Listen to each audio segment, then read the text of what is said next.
Disclaimer dulu ya, gue ini bergeraknya di bidang kopi. Jadi kalau misalnya kalian ada yang nggak percaya dengan kata-kata gue ini, ya kalian bisa cross-check lagi ya.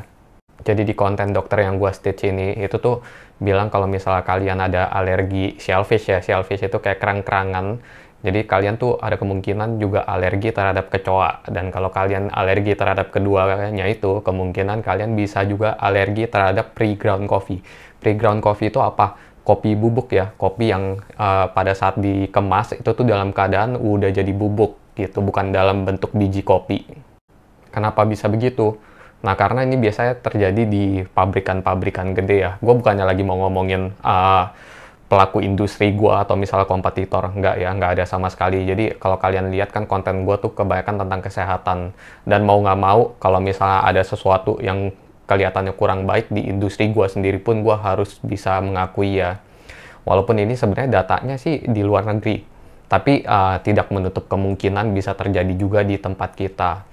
Nah, jadi di pabrikan itu ya mastering, jadi mereka tuh simpan banyak biji kopi itu tuh secara massal dalam tempat yang sangat banyak. Jadi tuh memang kemungkinan besar itu sangat sulit ya di tracknya. Maksudnya udah ditutup yang benar. Kalau misalnya banyak kan ada kecoa nyelip-nyelip gitu tuh, ada serangga-serangga yang lain pun bisa keselip ya. Nah, jadi serangga-serangga atau kecoa yang menyelip itulah yang kemungkinan akan trigger alergi kalian kalau misalnya kalian minum kopinya. Dan menurut video dari dokter ini, justru di US aja juga regulatornya juga jadi memberikan ambang batas ya, maksudnya memperbolehkan adanya kandungan kecoa itu tuh sampai tingkatan tertentu.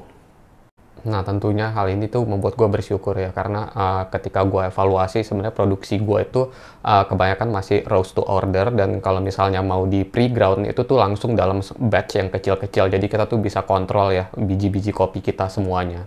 Dan ketika gue nge-roast dalam jumlah yang besar ya, batch yang besar, itu biasanya gue langsung masukin ke kontainer kecil-kecil, dibagi-bagi dulu.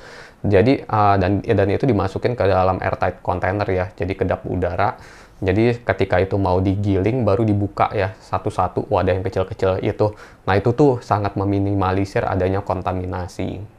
Jadi memang ada baiknya ya kita tuh mempelajari banyak hal, termasuk apa aja yang kita masukin ke dalam tubuh kita. Stay safe!